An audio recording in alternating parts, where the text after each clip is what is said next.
안녕하십니까. 자, 여러분과 함께 소방설비 기사를 함께할 표정은입니다. 반갑습니다.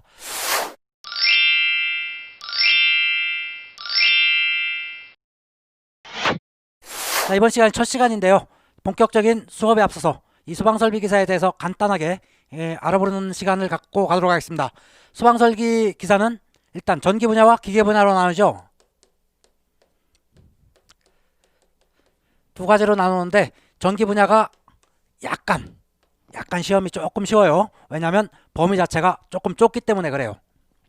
기계 분야도 네 가지로 나눕니다. 처음에 소방 원론이 있죠. 공통 과목으로 기계에도 소방 원론이 있죠. 이 소방 원론은 그야말로 원론입니다. 원론. 자, 기본적인 화재가 왜 일어나는지, 그리고 연소는 어떻게 되는지, 그러한 것들을 다 포괄해 가지고 공부를 하는데 크게 깊게 들어가지는 않습니다. 그래서 여러분들하고 저하고 어느 정도 이론만 공부하고 기출문제를 풀어보면 약 5년 정도만 풀어보면 충분히 70에서 80점 정도는 충분히 맞을 수가 있는 그런 과목입니다. 약 80점을 예상하시면 돼요. 두 번째 과목이 전기에서는 소방전기 일반입니다. 소방전기. 그리고 기계에서는 유체역학이 있겠죠. 자, 이 교시가 둘 다 해서 가장 어려운 교시 중 하나죠. 이 소방전기도 마찬가지로 전공 안 하신 분들은 상당히 애로사항이 많은데, 자, 이것도 마찬가지로 깊게 들어갈 필요가 없습니다. 기본 공식 몇 개만 가지고 문제를 풀다 보면 잘 풀리는 것들이 상당히 많이 있다라는 거예요. 그리고 암기하는 암기 문제들이 어느 정도 있기 때문에 충분히 몇 점, 50점 정도는 맞을 수가 있어요. 자, 어떤 분들이 제 합격수기에 그런 말씀도 해놨어요. 처음에는 너무 어려워가지고 과락 면하기 위해서 공부를 했는데 어쩌다 보니까 80점을 맞았더라. 그럴 수도 있다는 겁니다. 시험이 쉽게 나오면 훨씬 더 맞을 수도 있어요. 그리고 얼마나 많은 문제를 풀어봤느냐가 관건이지, 이거 뭐 다 이해하고 문제를 푸는 게 아니잖아요. 그냥 푸는 방식을 외우는 거죠. 공식, 이런 문제가 나왔을 때 공식 뭘 대입할 것이냐, 공식이 튀어나오면 그 공식에다 대입만 시키면 되는 거니까 크게 어렵지 않다라는 겁니다. 뭐 공식 외우고 한 단계, 두 단계, 길어봐야 두 단계 정도 넘어가면 충분히 풀 수 있는 문제들이고요.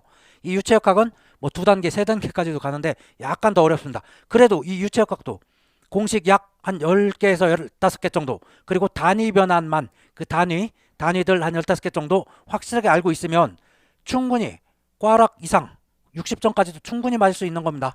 얘도 약 50점 정도 예상하면 되겠죠. 그리고 그 다음에 공통으로 법규가 있습니다. 소방관계 법규. 이 법규, 소방사업법, 기본법하고 설치유지 및 안전관리에 관한 법률, 그리고 공사업법, 위험물 안전관리법에서 거의 다 나옵니다. 거의 다 나오는데 이 법규가 쉬울 때는 상당히 쉬워요. 기존에 있던 거에서 기출이 많이 나오면 쉬운데, 약간 신출 문제들이 많이 들어오기 시작하면 상당히 어려울 때가 있어요. 그때는 과락 면허기도 쉽지 않을 정도로 어렵게 나올 때가 있기는 있습니다. 그렇지만 그런 경우 그렇게 많지 않고요. 보통 아무리 어려워도 50점 이상은 맞을 수가 있습니다. 어떤 때 기출문제 약 한 5년 정도를 풀어서 거의 다 소화됐다라고 할 때 충분히 60점 맞을 수 있는 그런 학문입니다. 그리고 마지막이 구조원리가 있겠죠. 마찬가지로 여기도 구조원리. 여기는 전기구조원리고 여기는 기계구조원리죠. 우리 화재안전 기준에서 각 설비들이 한 30여 개가 있는데 그 중에서 대부분이 기계에 있는 거죠. 약 70%가 기계 쪽에 있는 거고 여기에는 한 30% 정도만 전기에 있습니다. 그러다 보니까 전기가 구조원리에서 전기가 상당히 폭이 좁아요. 그래서 암기할 것도 상당히 적은 편입니다. 기계는 상당히 많은 편이죠. 그렇다고 해도 구조원리에서는 둘 다 본전 정도는 해줘야 됩니다. 공부를 얘가 그래서 조금 더 해야 되겠죠. 이것도 60 정도는 충분히 맞을 수가 있어요. 이렇게 했을 때 평균 60 충분히 나오죠. 여기 10점 올려주면 되겠고 얘 60에서 20점 남으니까 점수 남죠. 이것도 마찬가지로 남아요. 이 정도 하면 충분히 남습니다. 어떤 때 이론은 가볍게 한번 저하고 풀어가는 겁니다. 이론은 그냥 들어가면서 용어의 정의 이런 게 있다라고 하고, 이론 그냥 대충 그런가 보다 라고 해요. 괜히 혼자 열심히 더 파겠다 이러지 말으라는 겁니다. 절대로 그냥 한 번 정도만 쭉 훑어가면서 용어만 익숙해지면 그 다음에 문제를 푸는 겁니다. 약 5년 이상 풀어야 되는데 5년 정도만 일단 풀어본다라고 가정을 합니다. 다 기출문제를 5년을 풀어봐요. 근데 한 번 풀면 다시 풀면, 한 번 풀고 다시 풀면 많이 틀리죠. 당연히. 두 번 풀면 세 번째 풀 때는 대부분 맞아요. 대부분. 그래서 한 3년 정도 풀면 4, 5년 정도 가면 약 50% 이상 겹치는 겁니다. 문제들이 상당히 다 전에 나왔던 것 계속 기출을 또 반복 문제은행에서 돌려가면서 내는 거기 때문에 5년 정도 풀면 대충 한 7, 80점 이상 맞을 수 있어요.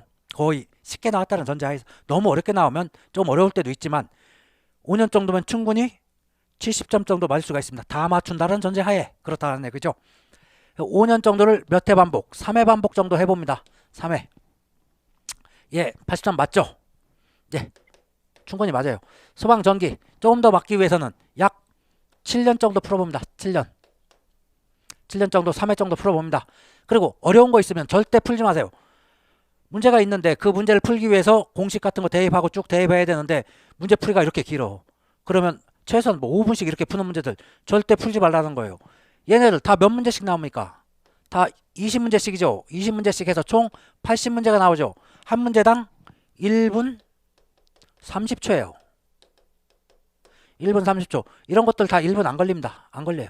근데 여기 소방전기나 유체역학은 3분씩 걸리는 문제들 가끔 하나씩 있다 이거죠. 그런 문제들 절대 풀지 말고 그런 문제 이해할 동안에 다른 문제 하나 더 푸시라고. 여기는 꽈락만 면하면 되는 거지.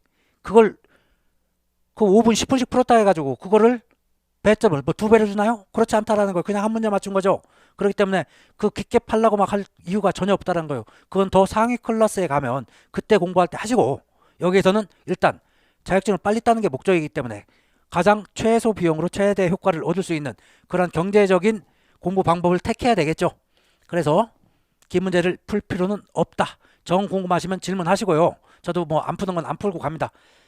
더 공부하고 싶으면 대학에 가서 하시고 여기는 자격증을 빨리 따는 게 목적이라는 거예요. 그러니까 우리가 공부하는 시간은 얼마 정도 잡는 거예요? 약 한 달 정도 잡는 거죠. 한 달 조금 더 잡거나 한 달 정도 잡는 거예요. 그 동안에 이만큼을 다 하려면 상당히 부지런하게 해야 됩니다. 여기 유체역학도 마찬가지로 약 7년 정도는 봐줘야 됩니다. 나머지 법규도 조금 더 보면 좋고 법규는 근데 법규가 기출문제들이 보다 보면 전으로 가면 지금 법하고 안 맞는 문제들이 상당히 있어요. 그런 문제들 똑같은 문제가 충돌했을 때는 당연히 최신께 맞는 겁니다. 이거하고 왜 틀려 이러지 마시고 이게 틀렸을 때는 아 지금 법규가 바뀌어서 지금께 맞는 거다 이렇게 생각하시면 되는 거예요. 그래가지고 이것도 조금 더 봐주시면 더 좋겠습니다. 최소 몇 년?